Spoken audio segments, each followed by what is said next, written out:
নবী করিম সাল্লাল্লাহু আলাইহি ওয়াসাল্লামের একজন সাহাবী ছিলেন। সেই সাহাবী নবী করিম সাল্লাল্লাহু আলাইহি ওয়াসাল্লামের এত আদরের ছিলেন, এত মায়ার ছিলেন, এত মহব্বতের ছিলেন। কিশোর সাহাবী নবী করিম সাল্লাল্লাহু আলাইহি ওয়াসাল্লাম সাহাবীকে অনেক ভালোবাসতেন। সেই সাহাবী একদিন বাসা থেকে রওনা হলেন, কোথায় যেন যাচ্ছিলেন।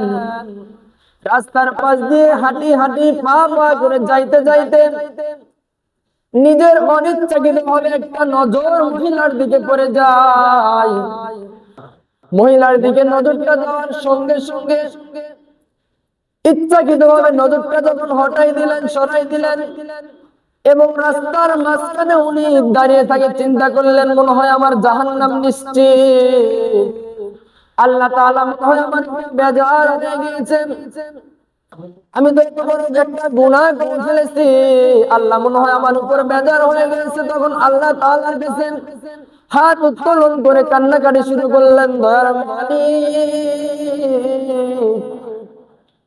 আমি তো ইচ্ছাকৃতভাবে নজর দেই নাই, অনিচ্ছাকৃতভাবে আমার নজরটা যখন মেয়ের দিকে পড়ে গিয়েছে, মালিক আমাকে ক্ষমা করে দেন। আমার মালিক যদি ফেরেশতার মাধ্যমে আমার নবীকে জানায় দেয়, জিবরাইলের মাধ্যমে, দয়ার নবী আমার আপনার সাহাবী সাল্লাল্লাহু সে গুনাহ করেছে, মেয়ের দিকে নজর দিয়েছে, আমার নবী আমাকে কত ভালোবাসে, কত মায়া করে, কত মহব্বত করেন, সেই নবীর সামনে আমি কিভাবে দাঁড়াবো? সেই নবীর সামনে আমি কিভাবে, আমি যদি গুনাহ করে ফেলাই, আল্লাহ তাআলা যদি আমার প্রতি অসন্তুষ্ট হয়ে যায়। ছোট্ট সাহাবী সালামা কান্না করতে করতে অগ্রসর হলেন। যাইতে যাইতে পাহাড়ের চূড়ায় গিয়ে ছোট্ট সাহাবী সালামা কান্না, পাহাড়ের চূড়ায় গিয়ে বসে আল্লাহ তাআলার কাছে সিজদায় গিয়ে কান্না করতে করতে আল্লাহ তাআলাকে বলে, দয়ার মালিক, আপনি যদি আমাকে ক্ষমা করে না দেন, আমি আমার নবীর সামনে কিভাবে দাঁড়াবো? আপনি আমাকে দয়া করে মাফ করে দেন। আপনি যদি আমাকে ক্ষমা করে না দেন, আমি কিভাবে নবীর সামনে দাঁড়াবো?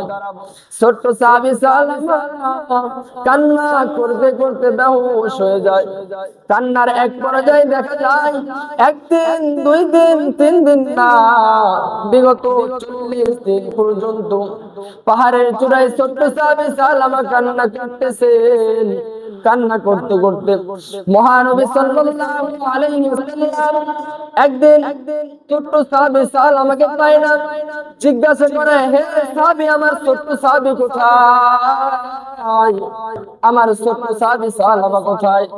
তখন একজন, দুইজন, প্রত্যেক সাহাবী বলতে লাগলেন, দয়ার নবী আমার, একদিন নয়, দুই দিন নয়, বিগত 40 দিন পর্যন্ত আপনার মুহাব্বতের সাহাবীকে দেখি নাই।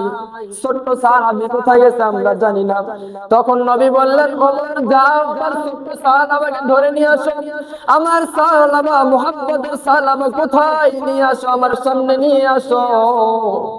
সকলে যখন ছোট্ট সাহাবাকে খোঁজার জন্য রওনা হলেন, সকলে যখন খুঁজতে খুঁজতে সাহাবাকে কোথাও যখন পাওয়া যায় না, ওমর রাদিয়াল্লাহু তাআলা আনহু সাহাবীদেরকে নিয়ে গেলেন পাহাড়ের চূড়ার দিকে, হাঁটি হাঁটি করে যায়।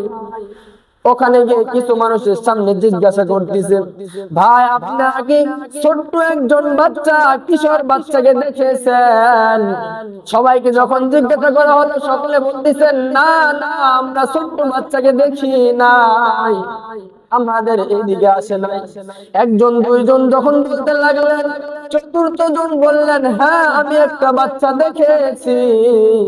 প্রত্যেক দিন সকালবেলা পাহাড়ের চূড়া থেকে হাঁটি হাঁটি করে পা পা করে কান্না করতে করতে নিচে নামে, কান্না কান্না অবস্থায় কিছু একটু নাস্তা করে আবার কান্না কান্না অবস্থায় পাহাড়ের উপরে গিয়ে কান্না করে। জানি না ছেলেটা কে, কোথা থেকে এসেছে। ওমর রাদিয়াল্লাহু তাআলা আনহু বললেন, ঠিক আছে, তাহলে আগামীকাল তো আসবে। তখন ব্যক্তি বললে, হ্যাঁ অবশ্যই, প্রত্যেক দিন ব্যক্তি চলে আসে। ওমর রাদিয়াল্লাহু তাআলা আনহু সাহাবায়ে কেরাম লোকজনদেরকে নিয়ে ওখানে বসলেন এবং অপেক্ষা করতে লাগলেন আগামীকালকে কখন সালাবা চলে আসবে। তখন আগামীকালকে সালাবা পাহাড়ের চূড়া থেকে কান্না করতে করতে নামতেছেন, কান্না করতে করতে নিচে আসতেছেন। সালাবা ওমরকে দেখে ওমরকে দেখে ভয় কাঁপতেছেন, থরথর থরথর করে কাঁপে, না জানি ওমর আমাকে উঠাই নিয়ে যাবে। ওমর দেখে বলে, সালাবা রে, ভয় করো না, কান্না করো না, তোমার কোনো ভয় নাই, আসো আমার কাছে আসো। তোমার কপাল কত ভালো, আমার প্রিয় নবী, আমার নবী আপনাকে নেওয়ার জন্য কতগুলো সাহাবায়ে কেরাম থেকে পাঠাইছেন। তোমার কোনো ভয় নাই, তুমি কান্না করো না, আমার সামনে চলে আসো। তোমার কপাল কত ভালো, আমাকে নেওয়ার জন্য পাঠাইছে, তুমি আমার সঙ্গে চলো। তখন ছোট্ট সাহাবী সালাবা কান্না করে আর বলে, ওমর ভাই, আমি গুনাহ করে ফেলেছি, আমি নবীজির সামনে যাব না, আমি গুনাহ করে ফেলেছি, আমি নবীজির সামনে কিভাবে যায় দাঁড়াবো, আমি নবীজির সামনে যাইতে পারবো না।